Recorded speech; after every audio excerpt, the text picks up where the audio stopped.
And I'll go ahead and mute my video camera because I'm not terribly photogenic. So, and it also conserves bandwidth, and we get better recording and audio that way. Can everybody see my screen? Yeah. So what we should have is a study guide revision 1 and a study guide addendum revision 1 inside the, I'm just going to check to make sure we have current stuff, and we do. So, and then the chapter slides. What we're also going to check here is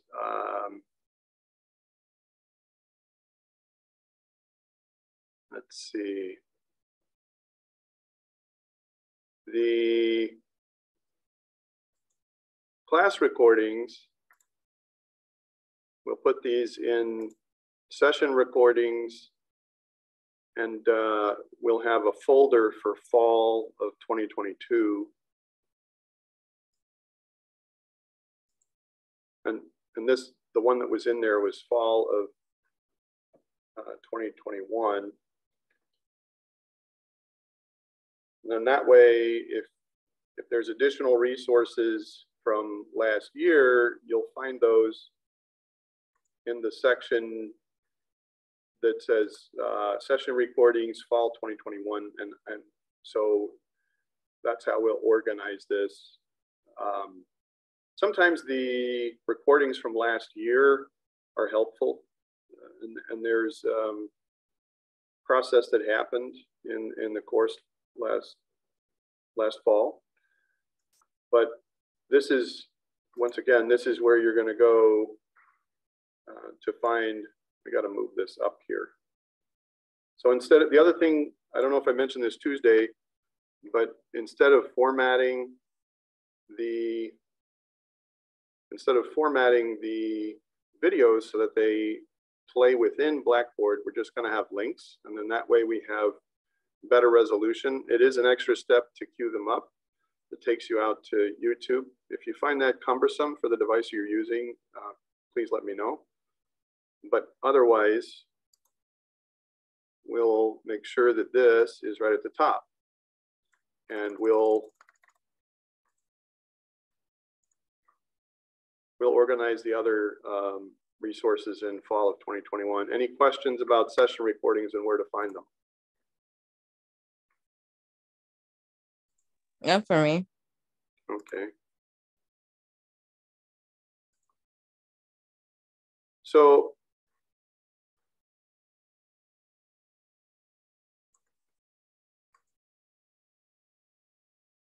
we talk about the 3 easy pieces. There were 3 primary functions of an OS that we covered.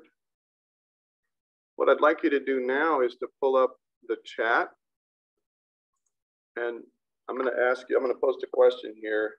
Please recite or respond with the 3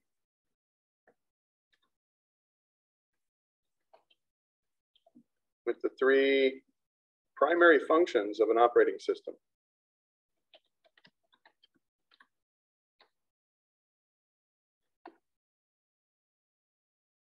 So if you would, just open chat, and if you can recall from Tuesday, you said there were 3 primary functions from an OS.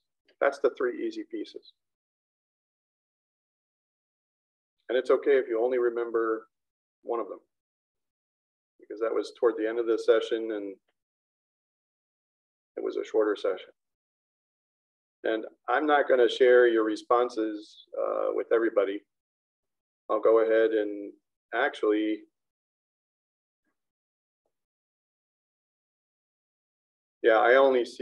I'm the one who only sees your responses if you post to me alone.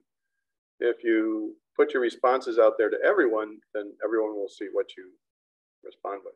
But feel free to respond only to me as instructor, and then everybody understand what we're looking for? Yes.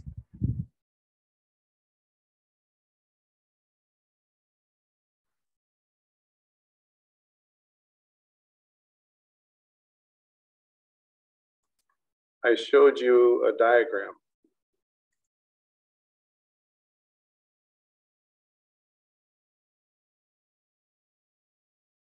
Would it be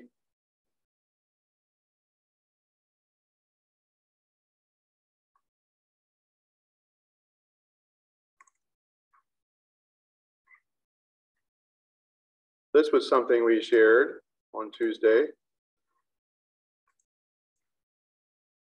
in reference to the purpose of an operating system, right? And there was another we shared. Well, we'll get to that in just a minute. Where was it? Oh, this one. Maybe this will help. If you recall how I explained this diagram, in referencing this diagram, you should be able to respond to the interest. Yes?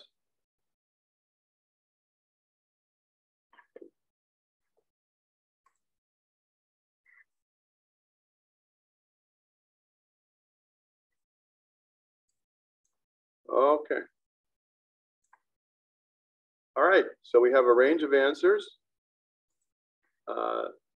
The three primary functions of an operating system, its purpose is to serve as a universal translator between hardware and software. That's its primary purpose. The three primary functions include virtualization, down here, which was just obscured by the little thing that popped up. Virtualization at the bottom, concurrence, which is the ability to multitask or perform simultaneous tasks, right? Simultaneous operations to us that are perceived as simultaneous operations. And the last function is persistence, which has a lot to do with the file system, storing to disk, right? Any questions about this? Purpose of an OS and the three functions of an OS. None for me. Okay. Have all of you had software engineering? Yes. No, not yet for me. Okay. Shanoa, did you have software engineering? No. No? Okay. So 420, you haven't had 420 yet. When you look at design interests for computer scientists, whether they're developing a solution or they are designing an operating system, right? Because the applications are one level of interest or one area of focus for career professionals. And then the other area of focus is the firmware or the hardware drivers, which are part of the operating system, or firmware or operating system. Typically what happens is that people are trying to balance ease of use, security, and features or functionality, right? So we call these the design criteria, generic design criteria for anyone who is architecting a solution, anyone who's developing a resource. So as you're designing the features and functionality of that resource, there's kind of a tug of war that plays out depending on the customer base, right? So what I want to do is talk about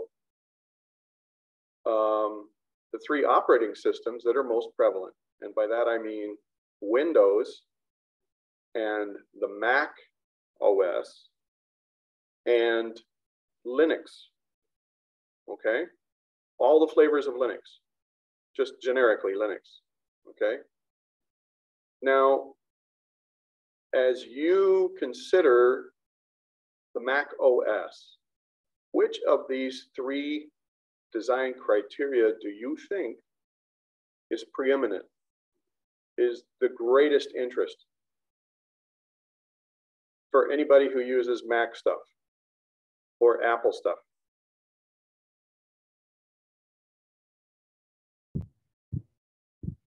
Anyone? Wait, can you repeat one more time the question? Okay, the question is, I want you to put yourselves in the shoes of an Apple developer, okay? And let's say that you're a member of the team that's working on the Mac OS, all right? You're working on the operating system. You're not concerned with the App Store or developing applications or solutions. Your primary focus is the operating system that runs on MacBooks, MacBook Pros, Mac Minis, iMacs, okay? And it's the operating system that you're most OS X, as it's often referred to, okay? My question is, when you look at the product line, if you have had any experience with Macs and MacBooks, or you know anything about Apple users, which of the following do you think is the single most important design criteria for that operating system?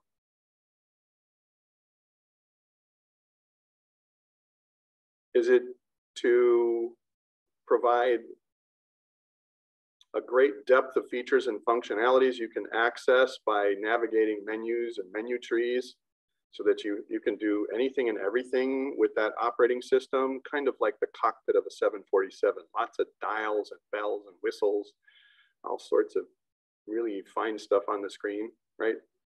Picture an operating system that would scare your grandmother. Or is it a very plain, basic operating system with just the essential interfaces, right? Just the essential features and functionality, but really kind of bulletproof, right? Hard to crack, hard to hack. And then consider a product that's just intuitive and simple to use. Which of these three, which single design criteria do you believe is more important than any other for the Mac OS? I'm a guess. I'm thinking security. Okay. Now, Mac users do boast about how their platform is more secure than other platforms, and that's been proven false. Multiple occasions. It is not more secure than a Windows machine or a Linux machine. So that's a fair guess, because a lot of people have peace of mind when they own a Mac and they think, I don't have to worry because I have an iPhone, or I don't have to worry because I have an iPad, or I don't have to worry because I have a MacBook, and I don't have to run antivirus.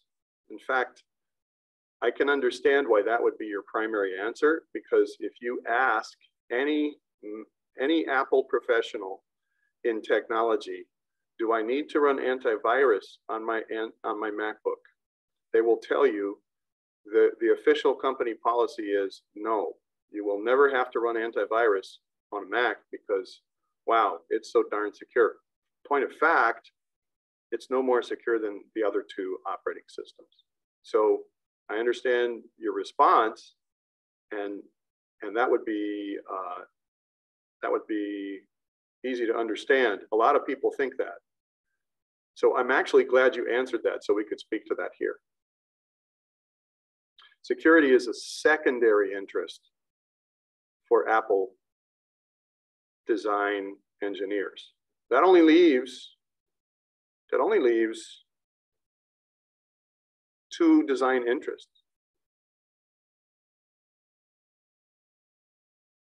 Which one is ease of use? Ease of use. Okay. Tommy, what do you think? Would you agree with ease of use for Mac users? Yes, they have a very simple interface. Yeah, have you ever noticed with a Mac, have you ever seen this, where somebody gets a new printer and they're like, oh, I need help setting up my printer. And I'm like, well, what are you using? And you go, I have a Mac. And I'm like, just plug it in, dude. Just plug it in. If it's designed to work with a Mac, what do you do to set it up? You just connect it. That's all you do. And it actually works like that. Absolutely, ease of use is the primary focus of the Mac OS X. Features and functionality, if you want an operating system that is designed to be used in more places on more machines and devices than any other operating system, Microsoft made it their mission of their primary reason for existence, to assimilate. Or do we have any Star Trek fans out here? Like the Borg? Is that a weird reference? Am I being too nerdy? I don't really do Star Trek. Okay. Well, they have this race of cyborgs that are half machine, half human, and their mission in life is to assimilate other cultures and then to impose their technology onto the biological life forms. So basically, they're taking over the universe, right? They're taking over the universe, and Microsoft wanted to be they actually had a monopoly. I don't know if you remember this, but they were sued because Microsoft Windows and the Microsoft operating system was on 93% of all the screens worldwide. They had a worldwide monopoly, not just in the United States, everywhere. And they started doing very evil things. Now, the reason they were able to do that is because they packed the kitchen sink and everything in it so that basically you could do anything and everything. In the workplace, a lot of times people will not support Macs because, oh, that software doesn't run on a Mac. But it runs on a Windows. You have to have a Windows machine in order to be able to do things in business. You have to have a Windows machine to do things in government. You have to have Windows to do things in a lot of education circles. Now, the Mac, Apple decided that education was their strategic interest. So Apple made it easy to afford Macs and Apple computers. In the early part of their corporate history, they reached out to educators and said, hey, if you put Apples in the classroom, if you put Macs in your classroom, we'll give you steep price discounts. And they almost gutted themselves to make sure that they would get Macs in the classroom. Macs are primarily used for design, for graphics, for video editing and media production. Macs have kind of a given marketplace. But among the general population, ease of use is the primary design criteria. Here, functions and features would be Windows. They want you to run Windows on your servers. They want you to run Windows on your laptops. They want you to run Windows on your desktops. They even developed Windows to run on small ARM mobile devices and on phones. Yes, Windows was actually an OS for phones for a short time. And it was not as good as other operating systems. Look at security here. If you want to be secure, you can download a server version of Linux that is intentionally designed to be very basic and very powerful, but also you have to know a lot of sophisticated commands. In some of the distributions of Linux, there's no graphical user interface. And it's locked down by default. More importantly, when you install a Linux operating system, this thing doesn't work half the time because you have to change and adjust permissions and access privileges, okay? And that's really important to understand. So in Linux, by default, all the security settings are locked down. Windows, they don't want to use a lot of support for new owners, and Macs certainly don't want to use a lot of hands-on support to walk their users through their new purchase because, well, it just works, right? Oh, you have a flat screen TV, you want to do Apple TV, you want to stream it from here to your TV, that's easy to use, right? They spend hours designing the interfaces. Mac interfaces are incredibly manicured. I guess manicured would be the word I would choose to use. Intentionally polished to be easy, simple, basic to use, right? Compared to Windows. If you add a printer in the Windows environment, you can add more printers from more companies than any other platform. If you try to add a printer in the Linux world, you might have to wait until a team of open source developers, right? GNU license, open source. There are volunteers out on the World Wide Web, and they develop new drivers for certain kinds of graphics cards, right? But if you're gonna run games, gaming is a great example. If you want to run certain games, it's easier to set up on a Mac. It's, depending on what kind of hardware you have, it's a little more of a challenge. And if you're running Linux and you're running games in the Linux environment, unless you're running games designed in Linux, for Linux, by Linux, folks, it's not going to be there half the time, right? You pay for this. No, you don't. All right, so we're going to talk about the 3 operating system licenses. So that's another dynamic, and it's another aspect of operating system design that we want to talk about. Are there any questions about the 3 generic design criteria? Now, there is one more thing that I would like to point out to you here. Let's pretend that your primary interest for designing an operating system is security from the ground up.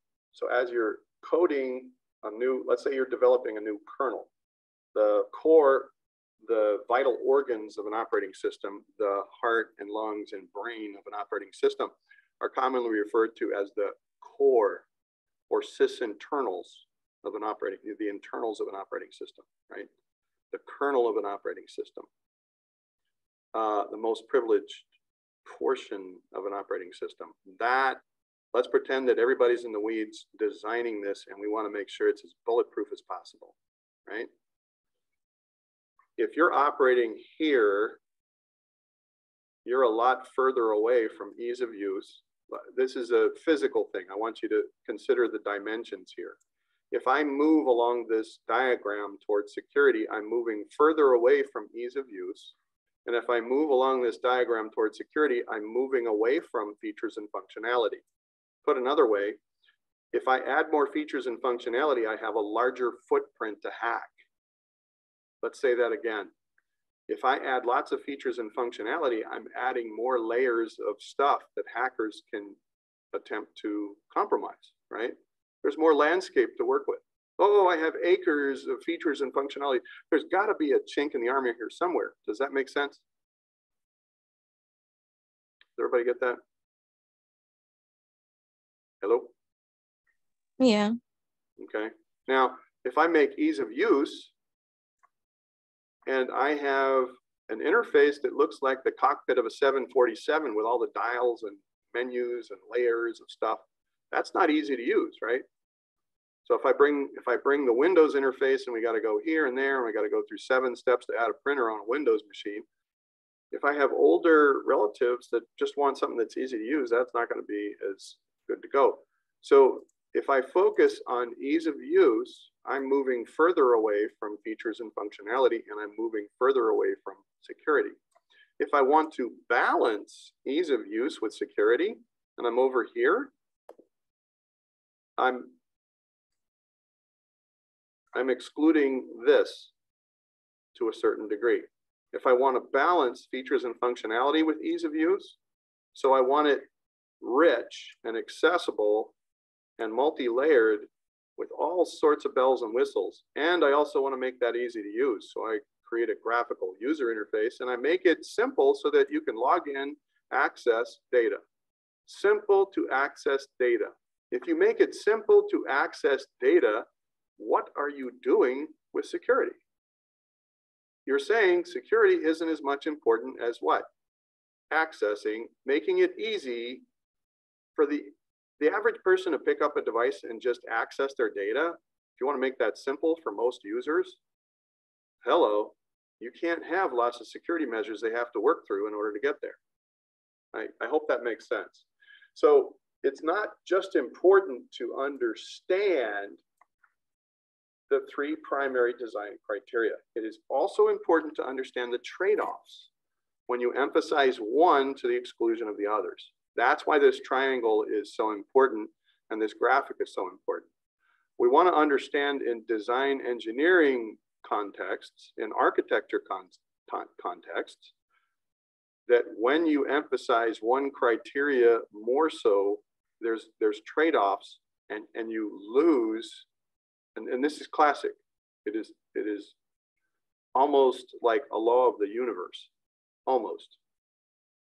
If you want to balance ease of use, features or functionality, and security, all 3 equally, where are you on this diagram?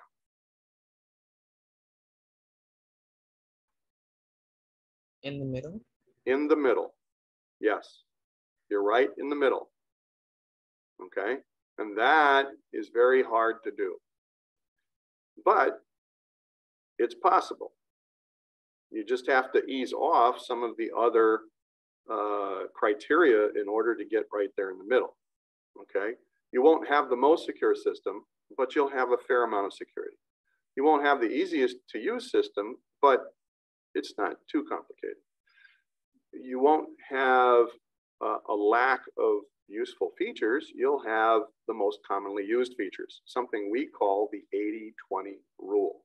Has anybody here ever heard of the 80-20 rule? 80-20 rule. I think I have, but I forgot. Yeah, I have. Okay. What the 80-20 rule means is that, and this is, there are other names, Pareto's rule, Zipf's law, ZIPF. Basically, it's an 80-20 concept. In a nutshell, efficiency experts have studied, okay, of all the features or all the resources, let's talk about toolbox. Let's use a common example. Everybody has a toolbox, right? At some point in your home or your residence or in your car, you're bound to have a tool bag or a box, right?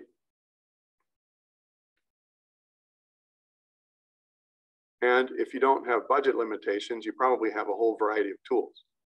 And what efficiency experts have discovered is that you use 20% of the tools 80% of the time. Let me repeat that. It is this pattern in nature that 20% of the given features or functionality or resources or tools in a toolbox, right? 20% of the data on a computer system, 20% of the features on a portable device, 20% of the dials and controls on your dashboard in your car, 20% of the, it's used 80% of the time.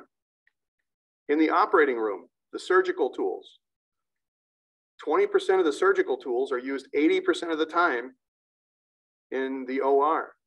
So which ones do you think they keep closest to the surgeon? The ones that are used the most often or the ones that are used the least often?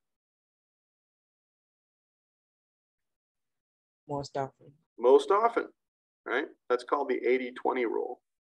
That's another aspect of this, okay?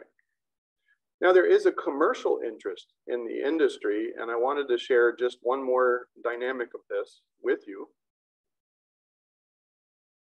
So when you talk about, yeah, that's not the one I want. We'll get back to that in a minute.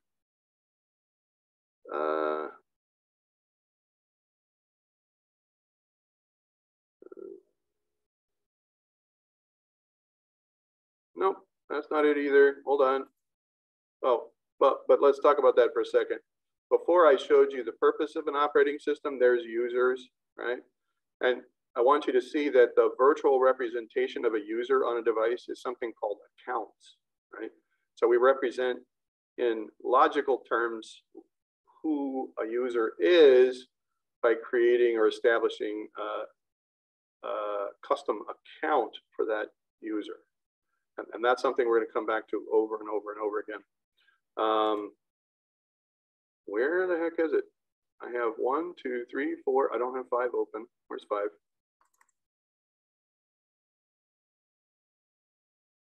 Okay. So commercial interests, right?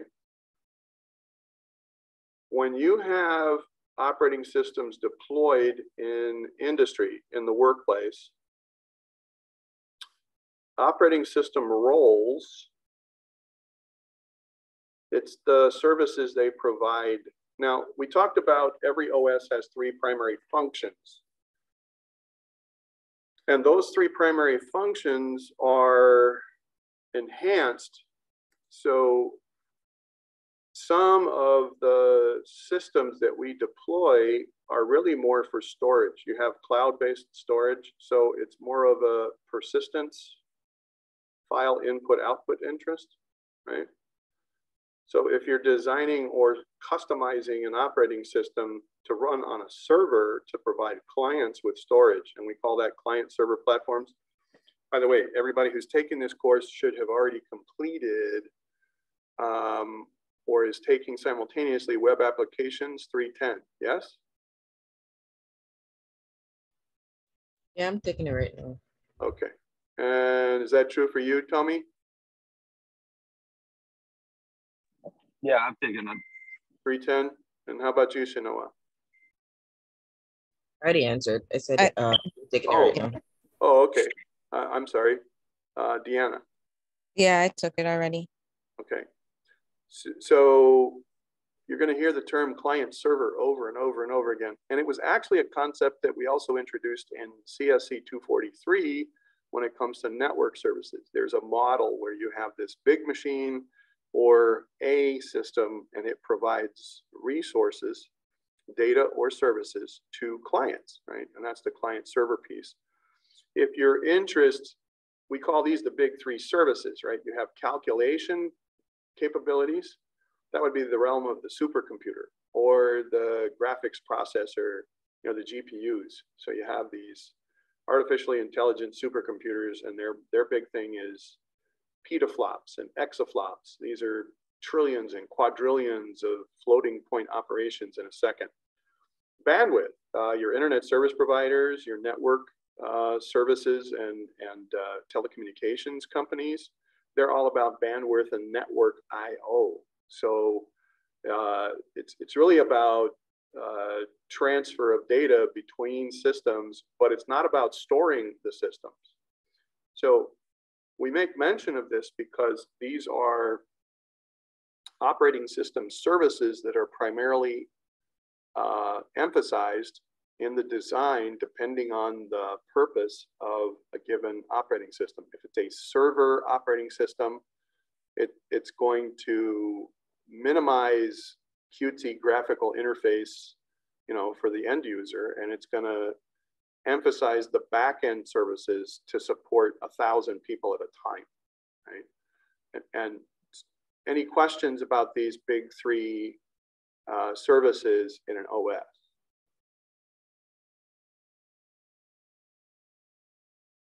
So we talk about the big 3 services of an OS, and then there's a 4th, right? So I wanted to go big 3 deployment roles, but there's actually a 4th. So a better analogy, is everybody familiar with the 3 Musketeers? There's actually a 4th Musketeer, D'Artagnan. Yeah. Okay, so if you've ever watched the 3 Musketeer movie, there's Athos, Porthos, and Aramis are the 3 Musketeers, and then they have like a sidekick, a new person that joined them called D'Artagnan. And yeah, so he's kind of like a wild card, depending on which movie and version you watch. In any case, when you have server operating systems, so if we're going from here, where we're talking about server operating systems, within that realm, there are 4 prominent roles for servers to fulfill. Web, which is Apache on the Linux side, or IIS, Internet Information Services, is the server deployment role. and that's a web server, right? So the operating system is tuned or enhanced with the idea that it's going to be a server. It's going to provide a given function or feature, and it's going to emphasize that feature more than anything else. So it's going to serve up web pages. File server, right? You have thousands or millions of users who want to store data and they want to retrieve data in corporations and government agencies, in nonprofit organizations, in small businesses. File server is perhaps the most common and original role. What am I saying? In the entire history of computing and operating system development, the file server role is the first and legacy and original operating system role for a server, is to store and retrieve data for people on terminals, for people on remote screens. So that's the original. But I list this one first because it's the one that we interact with every day. We always get online, and if we're doing web applications or we're doing Amazon or Facebook or any of those things, we're getting into the website of things. And yes, there's a file server component to that. DNS and DHCP, those are network functions that are mission critical. People don't think about them, but if we didn't have this, our networking would crash down around our ears. None of what we do with our tech devices or our servers would be possible. So it is mission critical, and it's never recognized. It's like it's the third musketeer that never gets any play, right? SQL Server, here's the other part of this. So how many of you knew that email was a database function? Anybody know that? I did. Yeah. I mean, most people don't understand that intuitively. They think, okay, I have a database with all my, we have these data tables and data records and all this kind of stuff. You have tuples, right? So you've had SQL, MySQL in the mix. The database platform is also the back end of this web server. So here's the front end that the users see and interact with. And on the back end, here's the database server that has the data records.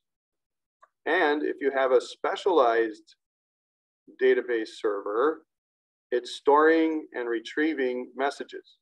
So messages are nothing more than database records.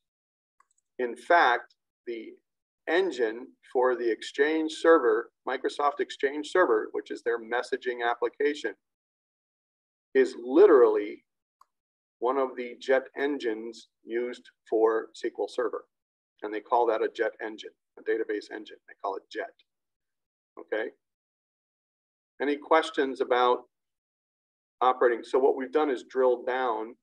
You have this client server, you have these interests. Some operating systems are more designed for users. Some are designed for the back end where the magic happens, right, in the data centers. That's where, that's where these client server services come into play. And then among that realm of interest are the deployment roles that are the most prominent: web, file server, network management, and database, right? Okay, at this point, what we're going to do is take a short break. I'm just going to hit the pause button and then we'll continue. Does anybody have any questions about what we've covered here?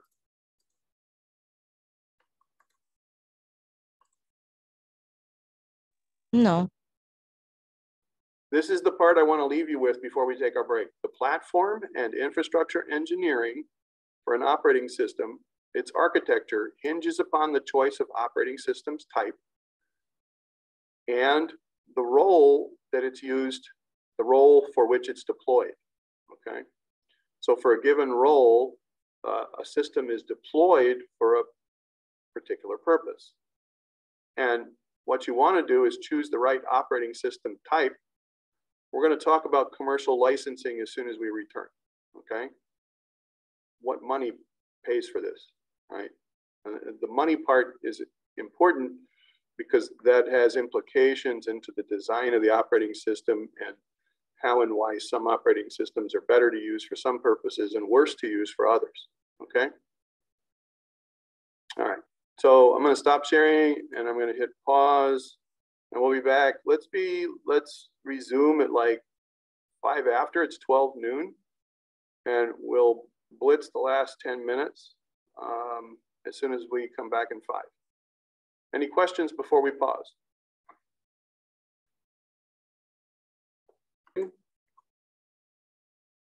So we're back, and I just wanted to finish a thought I had. This on screen, and I kept looking for another piece of this operating system principles puzzle.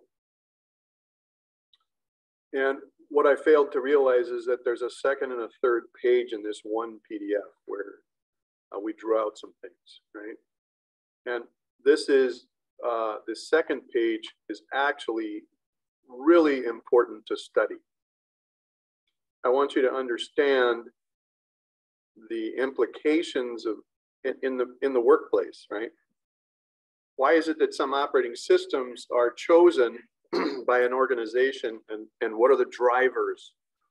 What are the market interests? I'm going to say that again. What are the market interests or economic drivers that become a factor into OS selections for a given organization?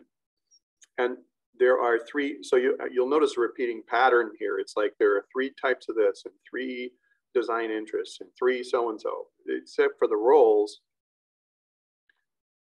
There's a 4th role of deployment that are the most popular.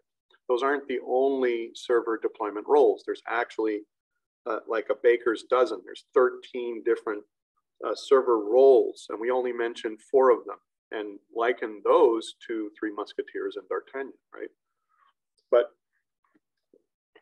as we talk about the 3 types of server system software, now we're focused again on the server side of the client-server operating system continuum. So these are operating systems that are designed to be used so that many people benefit from resources and data. And you have the commercial version, right? This is Microsoft's claim to fame. And it's where their monopoly was the most ruthless. They figured out a way to include Microsoft in many different hardware platforms. When you buy a Macintosh, when you buy a Mac, you could actually list Macs in this, in type A, in this category, okay? And you're gonna say, well, wait a minute, I don't buy the Mac OS. It's included exclusively with the hardware. What you're buying is a platform, the operating system and the hardware, and Apple exclusively controls the hardware. They control the hardware, they design the hardware, and they design the operating system, and they fuse or embed. It's like they meld, or it's like an alloy. Their commercial model is that the operating system comes with the hardware, you buy it, and whenever a new version of the operating system comes out, you're licensed to use it as long as the hardware will support it. So they exercise absolute control over the hardware, but you still pay for the operating system. You just don't realize that that's one reason why buying a Mac is more expensive, is because Windows is bundled with it. But it's not just that version of the Mac OS, it's every version that comes out after that. You just get to use it free. The point is that you're paying money for that license to use that operating system, whether it's a client or a server, and that's Windows and Apple. The open source one, there is a second tier that feels and tastes like it's a commercial, a product that you have to pay for, but that's not true.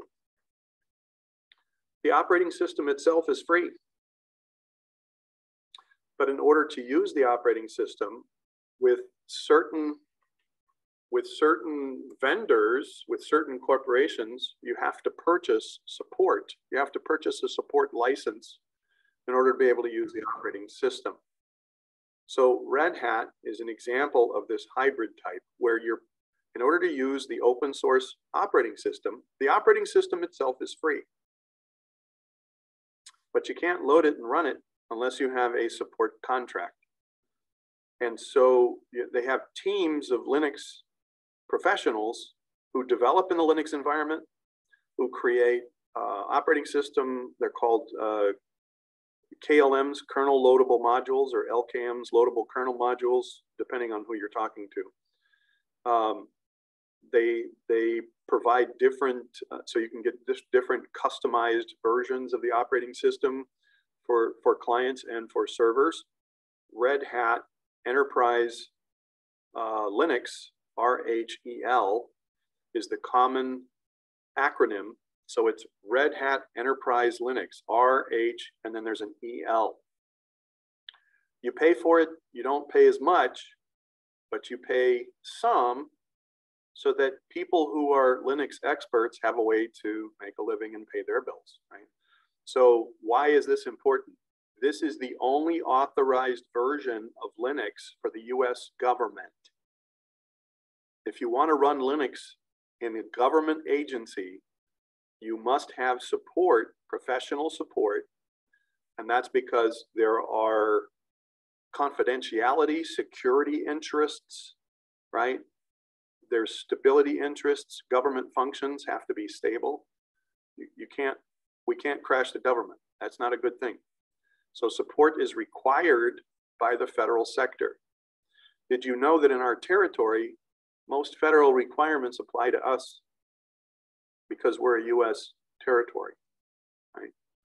So a lot of federal requirements. This is worth mentioning. Now, you don't pay for the operating system.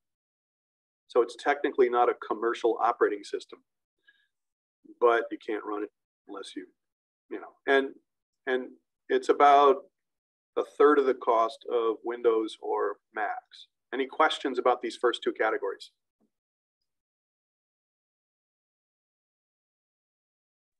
No. Okay, the third category is open source, or GNU, right? There's it's called GNU or GNU license. Everybody's familiar with Linux, right? Yes. Now, I say no support. What I mean is there's no commercial support. There's online forums, there's crowdsourced support, and there are some companies that provide technology services and support for certain flavors of. There's a company that uses Kali Linux, and they build onto it, and you can pay money for their support, and you can pay money for their certification for certain types of cybersecurity credentials or certifications. You don't have to pay any money for it, it's free. But it's pot luck whether or not you can solve a problem. What am I saying? If there's new devices, if there's new laptops, if there's new gaming systems, if there's new, the Internet of Things, a lot of Linux is recompiled and designed by companies that need a no-cost smart TVs run open source Linux. The Alexa that Amazon sells runs some flavor of Linux. Most of our Android phones, right? It's open source. You don't pay for it, but when you have problems with the hardware, you're fishing around out there in forums trying to find an answer, and you're at the mercy of people who may get around to a solution or may figure out the problem. And why is this of interest? Well, and by the way, Red Hat does offer a free version of their product that you don't have to buy a support contract for. Actually, two. One's called Fedora, and it's what we'd call bleeding edge Red Hat. So it's the bleeding edge version of Red Hat. And then the other one's called CentOS. So Fedora and CentOS are part of the Red Hat family. CentOS are previous versions of Red Hat they no longer support, but they give freely to the world. And they're very stable, but they're very, very legacy. They're old. A lot of LAMP platforms, Linux, Apache, MySQL, PHP, a lot of web servers, a huge number of web servers on the global internet are CentOS servers, like 30% or something like that. 3 out of 10 websites run CentOS, and that's a free version of older Red Hat. And yes, it's easier to run and it's stable, but if you want the cutting edge, latest, greatest, and you want to see what they're cooking up new in Red Hat, you get Fedora, and that's considered like the beta version of Red Hat. Both of these are free, but you end up paying for more labor, for more troubleshooting, for more problem resolution when stuff doesn't work. So there's a trade-off, right? You get what you pay for. And that's an important aspect of this, this interest. Now, one of the things you want to be able to do is to frame the selection of a given operating system. And this is our final point, and then we're going to close. When you're talking about design principles or interests for operating systems as a whole, and these are big picture, the view from 100,000 feet kind of things. Before we get into the internals of a kernel, we want you to understand the market interests, right? When an organization is making a choice about what operating systems to use, there are some critical questions. I call them fall on your sword questions. And this is, you're not going to find this in the textbook. This isn't going to be in our materials from the publisher, right? But this is from 25 years of industry experience on my side as a certified systems engineer, right? Do you need to make a living with your platform? So when we talk about platform, we're talking about the hardware operating system combination. When I use the word platform, I'm talking about the hardware layer and the operating system layer, not the application layer. Do you need to make a living with that platform? If the answer is yes, you want to choose A or B. You want this. You want these first two options. Or if you can support C, right? If you know that Linux platform really well and you know how to support it and run it on your own, you can choose C if you can support it on your own by yourself. Does everybody understand that? I'm talking about you yourself, without anybody else's help. Everybody with me? Yeah, following. Okay. Now, Yeah. Following. what about health and safety services? What am I talking about? 911,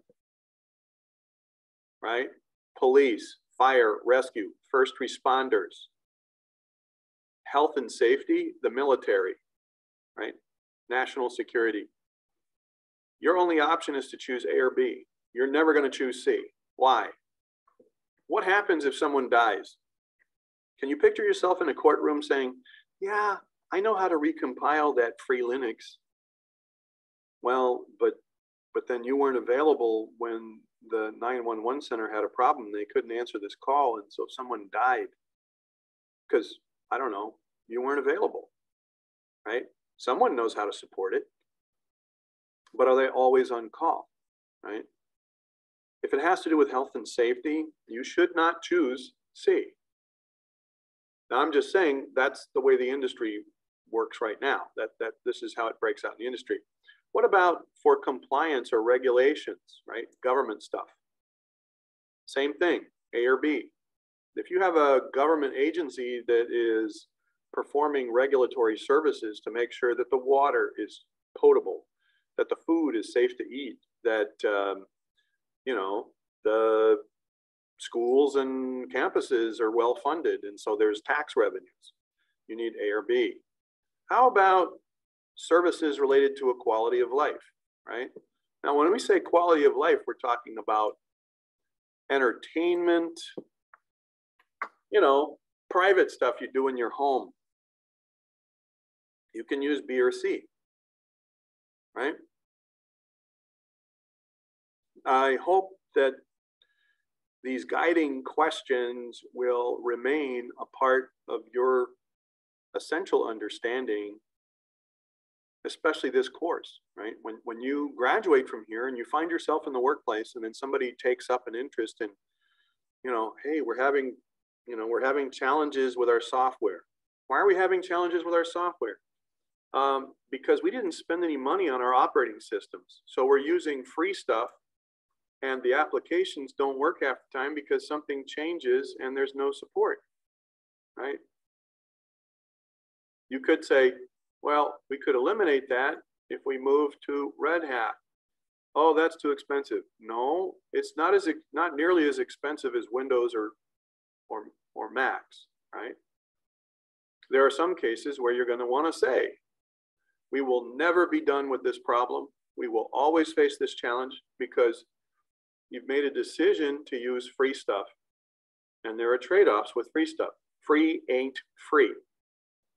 It's just trade-offs. You're going to have more headache keeping your applications intact unless you put it on a system and you never change it. Now, why is that unrealistic? Is your system connected so people can use it? If the answer to that question is yes, then you have security interests you need to be concerned about. And those change every day, sometimes every hour. That's all I plan to share. I do want you to begin studying I want you to start studying over the weekend the study guide. I want you to, and then there's an addendum, okay? The addendum is important. The principles and concepts that we introduce in the addendum complement what's in the study guide. And of course, the learning objectives are restated in the study guide. So that's what you need to take up over the weekend.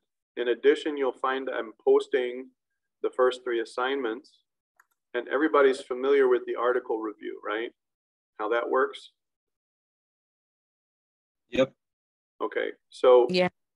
it's the single writing assignment for the entire course. I want you to find something interesting or something that's interesting to you about operating systems or firmware. So now that you've had kind of a view from 100,000 feet of what an operating system is and does and what its primary functions are, now that you have that context, I want you to go out online and find a peer-reviewed journal article or an industry magazine that has, and it can be a popular magazine too. It can be Popular Science. It could be Wired magazine. I want you to find something about operating systems or firmware that you find interesting personally, and then you'll see the same things. I'll have the basics for what's required. Then I'll give you a rubric for how to score the thing when you write it. I'll give you my own example of an article and my own writing. Remember from previous courses, the goal here is to write in your own voice. So please, no copy and paste and change a few words and paraphrase that. Don't go there. Any questions before we clear for the weekend?